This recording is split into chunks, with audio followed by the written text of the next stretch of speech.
Welcome to the BookWorthy podcast. I'm children's author Valerie Fentress, and we are here to talk about kidlit that's good for your kids' hearts and souls. Kidlit ranges from ages birth to teens, so there is a lot of shelf space to cover. Today, we're talking with author and illustrator team Liz and Jack Hagler about their graphic novel series, Patrick Wigglesworth's Bizarre Bible Adventures. Welcome to BookWorthy, Liz and Jack. Thank you. Thank you. We're excited to be here. Very excited. So glad to have you here. And as a mom of 3 boys, I feel you guys have stepped into a very needed space in the Christian fiction, book realm, with Patrick and his bizarre adventures. But we have to answer one question first. Okay. Do you prefer the mountains or the beach? Ooh. We like the mountains And the beach, too. Yeah. We're by both, kind of. We have a place up near Lake Tahoe, so that's one of our favorite spaces for years and years and years. Yeah. Very neat. I know in California you kind of get the best of both worlds, mountains on one side and beach on the other. But 2 miles from the beach, so yeah, we do like both. Well, like I said, you guys have created almost the Diary of a Wimpy Kid, Dogman for the Christian market. Can you tell us a little bit about what led you to write a graphic novel for Christian audiences? So we worked with Child Evangelism Fellowship. I don't know if you've heard about that. It's in the school system. And we were watching all the kids with those books, just eating them up. And which books? The Diary of a Wimpy Kid and all of Dogman and all that. And so I had already been involved in illustrating and children's books, and we had already written another book kind of which helps an overview of the Bible. And we thought, how can we take that into making it something that would be more like the Wimpy Kid kind of version, so that the kids can laugh. We wanted them to laugh. And so it was a long process, very messy process of trying to figure out how to do it, back and forth and trying this and that didn't work and getting feedback. And because of the way we wanted to incorporate him going through the whole Bible, which we had done in our other books, we were able to pull those images in that we had used before, some of the storytelling. And it was mostly to reach those kids that have a harder time reading or want to laugh or to be in that genre. I love that. I always say that, as a boy mom, that food is the way to my kid's heart and laughter is the way to their soul. So, there you go. I like that. That's great. Yeah. Because if I can get my kids laughing about something that has to do with God and the Bible, then I know it's going to really connect with their heart also. So I love what you guys have done. Now, book 1, Patrick gets to have Moses being his tour guide through the first 5 books of the Bible. And then in book 2, we get Joshua to walk with Patrick. Now, who gets to be the tour guide in book 3, which comes out in April? So we have Daniel. Yeah. I'm trying to think. We were working on 4 and 5 now. So I think it's Daniel, right? Mm-hmm. Yeah, Daniel. David is a part too, right? Yeah, yes, David too. Yeah, I think they're both. We're working so many projects at different times. I'm like on 5 now, and then we're reworking 4, and so it's hard to remember. I know the timelines for books are so hard to understand that, a book coming to the shelf has been worked on almost 2 years ago. And so it's hard to get your timelines right with all of it, I'm sure. But I love that Patrick Wigglesworth is a very 11-year-old kid. And I love how you guys personify him, because when my kids have read the first book, they were like, how do they know how I talk and speak? It's like, how did you guys personify an 11-year-old so well in your books? Liz is I'm an 11-year-old. No. I was about to ask, who's the 11-year-old?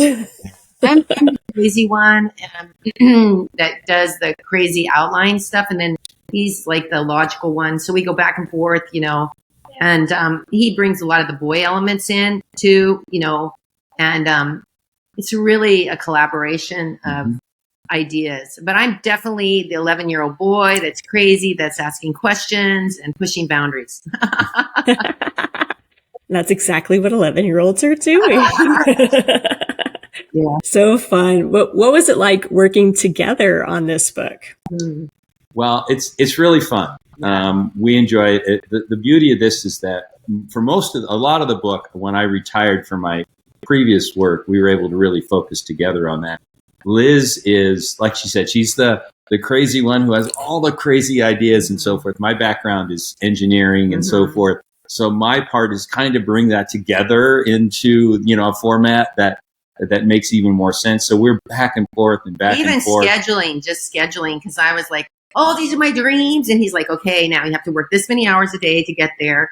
So, and these many drawings have to be done. And okay, so just the whole process, it takes the two energy. And it's hard. At times it's hard because we don't see the same way. So we have to back and forth and back and forth and walk around a little bit and then come back together. And because we want to find, the right image or the right words or phrases that really fit what we're trying to convey. And that's not easy. A lot of times it's hard.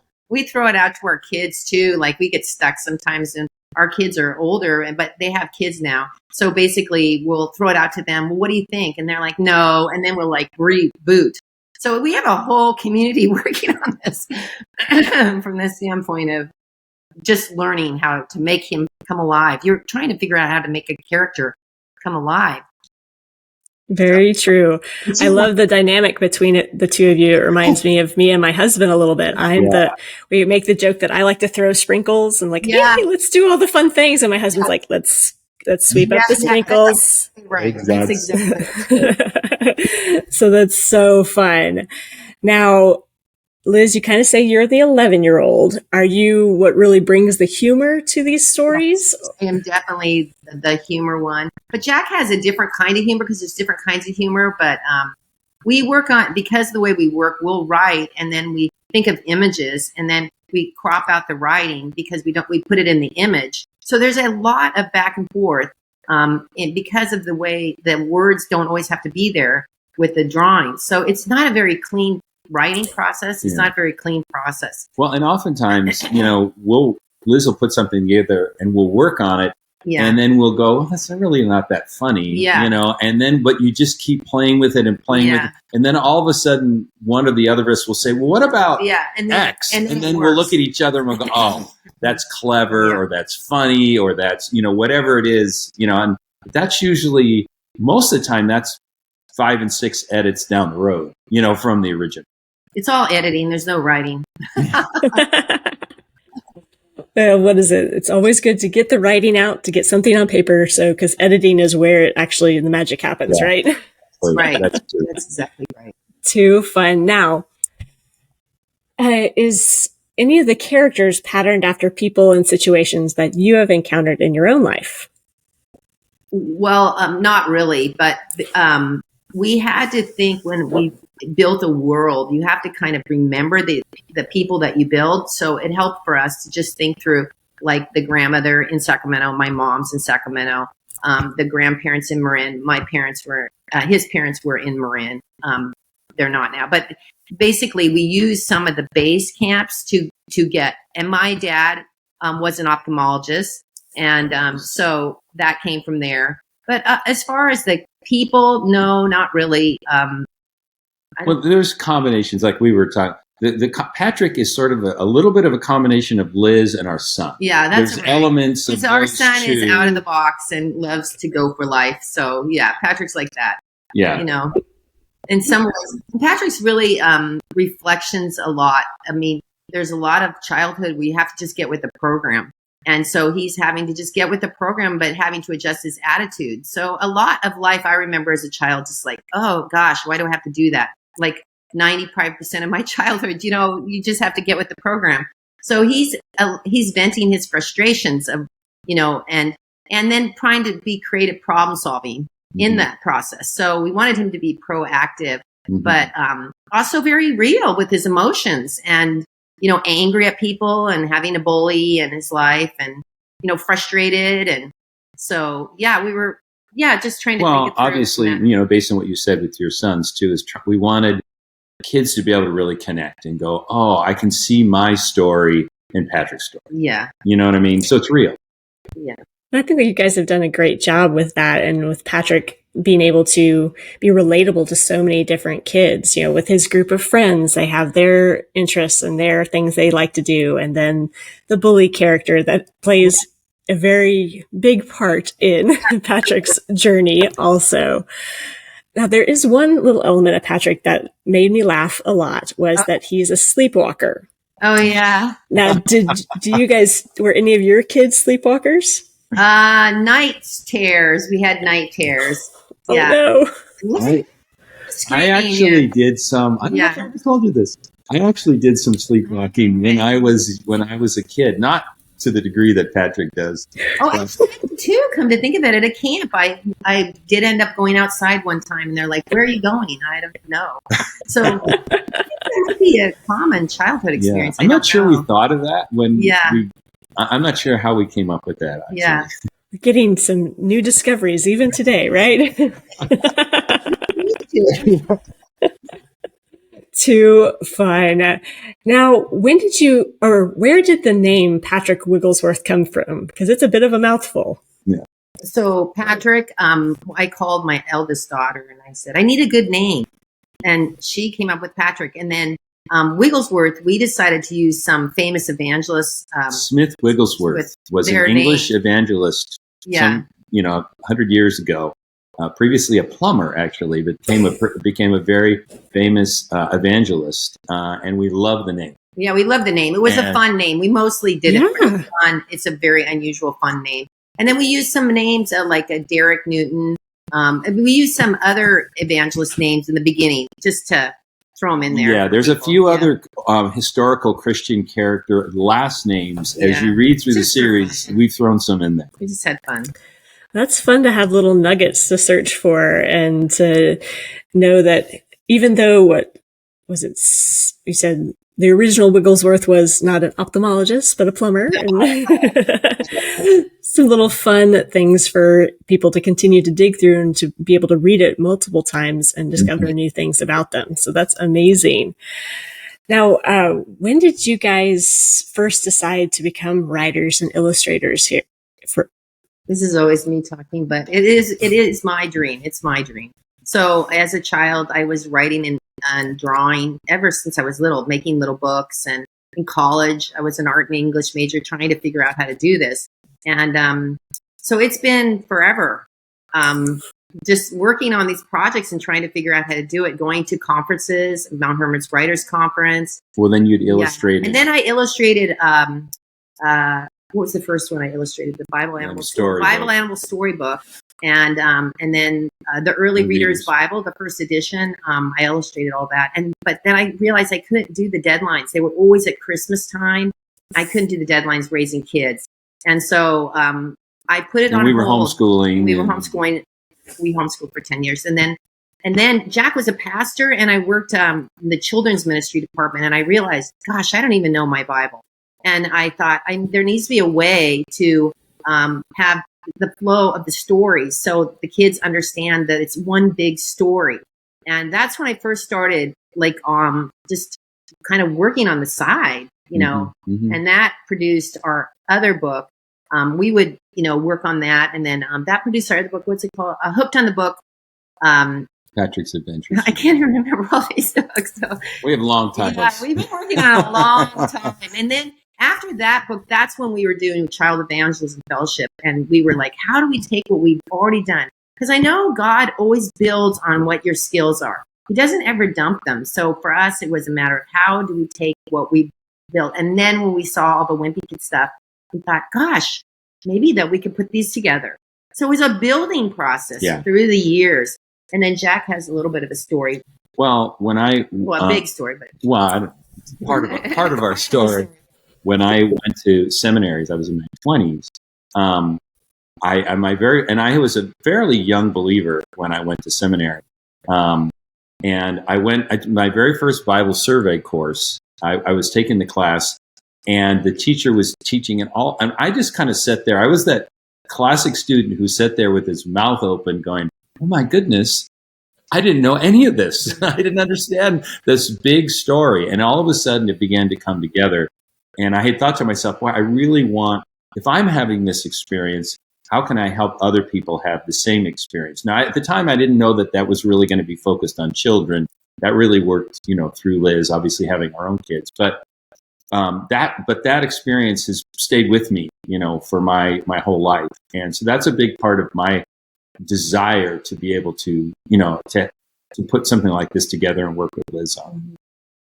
I love that because the Bible itself is such a big book, and there's so many stories in there that while kids, if they have the opportunity to go to church on Sundays, they do get little pieces here and there, but there's so much that's missed too. And to develop kids to have a love of reading the Bible is a challenge, right? Because it seems so big and heady and not fun. But there's so many amazing stories in it. Knowing the context of the stories within, like the book of the Bible, for example, oftentimes Bible storybooks and so forth, you get a story here and there, but you don't really understand the context. Where does this fit into the flow of Scripture and God's bigger story?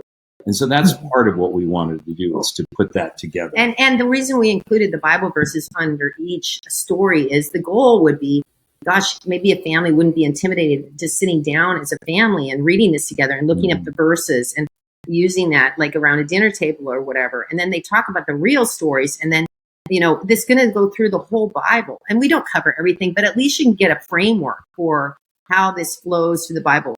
One of the other things is we were talking about as we build on it is we wanted Patrick has the God story concept, that we have our own unique God stories that God's working in our life.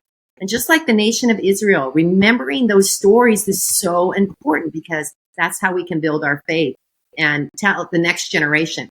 I have a friend who said, we're only, as fresh in our relationship with God as the God stories we're having in our life.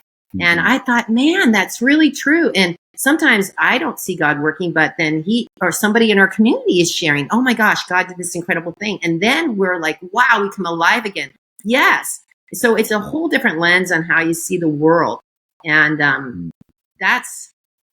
so, I mean, this is just a little piece. It's such a multi-level thing, but hopefully you can get kids laughing and they can start asking questions. That's the real goal. Mm-hmm. That's an amazing goal, just to make the Bible more tangible and approachable.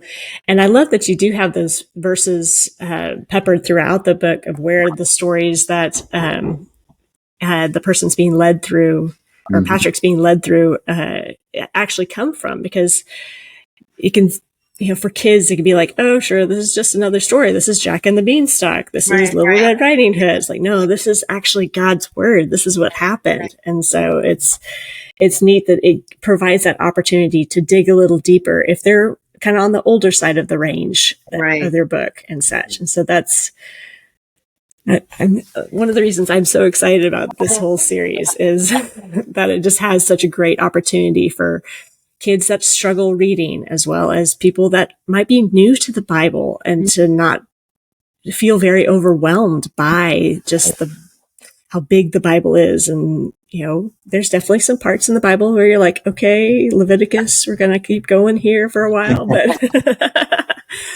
but I love the heart and the goal of these books. Now, book 3 is set to come out in April, and you said you're working on some more. How many do you suspect there to be in this series?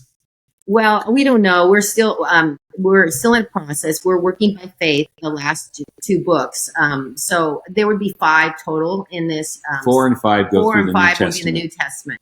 So we're working on that, which is really tricky. Though that was really tricky, trying to, Jesus is, the love of our life, and trying to, bring that whole thing together.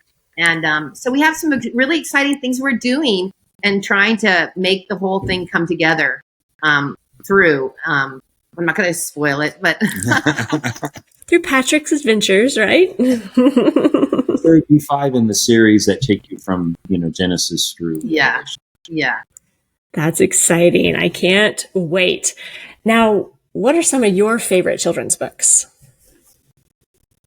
Well, I think one of my favorite authors has always been C.S. Lewis, for a variety of reasons, obviously.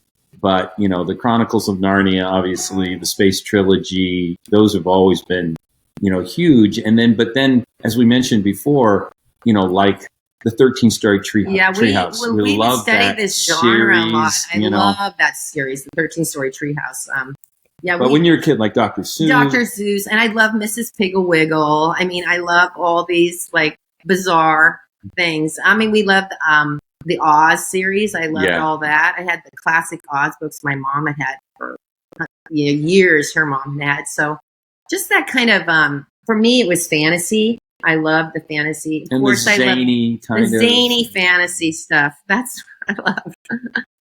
Too funny. You mentioned the 13-Story Treehouse, and when I was reading through the book, that's one of the ones that I thought of, and I'm like, yeah, this is just like. Yeah, that 13. Was one that really impacted us. It's so fun, so clever, and for me, I was like, wow, these guys really are fun, and the drawings are fun too. So. Yeah.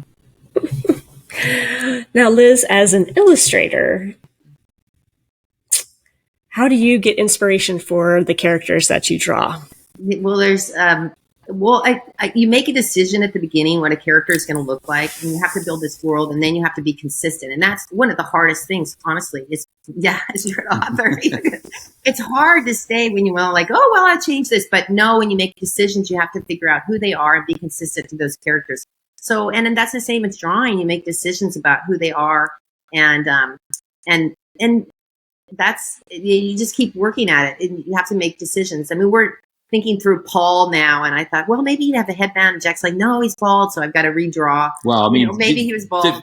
We don't know that. But just trying to make decisions that you stay with for the long haul.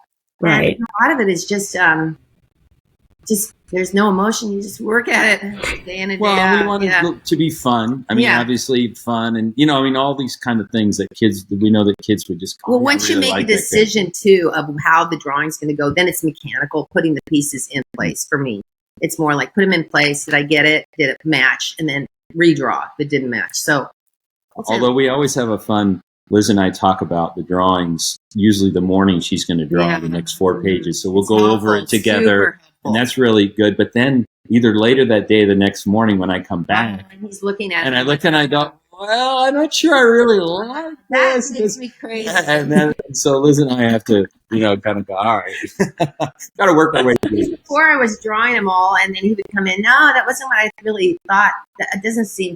So then we would be like, well, you need to be more involved. So we need to think it through before I actually put the energy in drawing, because even though you have an idea, how you draw, it doesn't always work.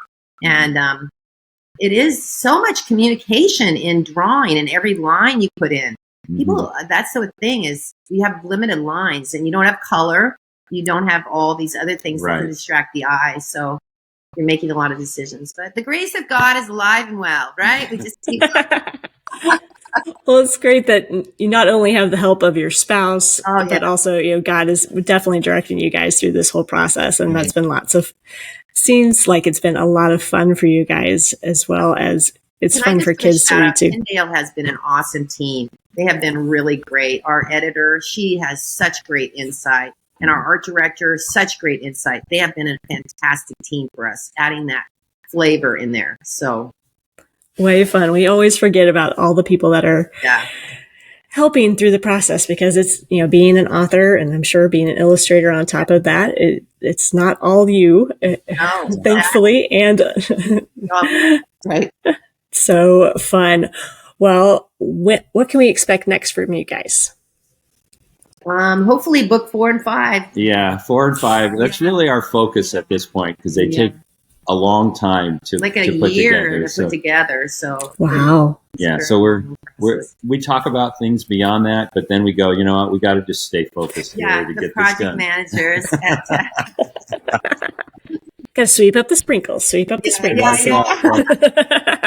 So fun. Well, where can people find out more about you and your books? So we have an Instagram, Patrick Wigglesworth's World. I know that's a mouthful. And then we have patrickwigglesworth.com. So it's we have that address that they can go to. Also, both Liz and I have Facebook, Liz Hagler and Jack Hagler Facebook. And on those Facebook, we tend to focus those on the books, what's going on and new things and so forth. So those are probably the best place to find us. Yeah. Well, we will have to look for you in all those places for sure. Well, thank you, Liz and Jack, for joining us today. Thank you it's been so fun. much. Yeah, it's been great. And thank you for joining Liz, Jack, and me on this episode of the BookWorthy podcast. Check out the show notes for any books or links that we discussed. Then let us know in the comments if you're a beach or a mountain person. Don't forget to hit the like and subscribe button to help us discover more great books together. Happy reading. Bye.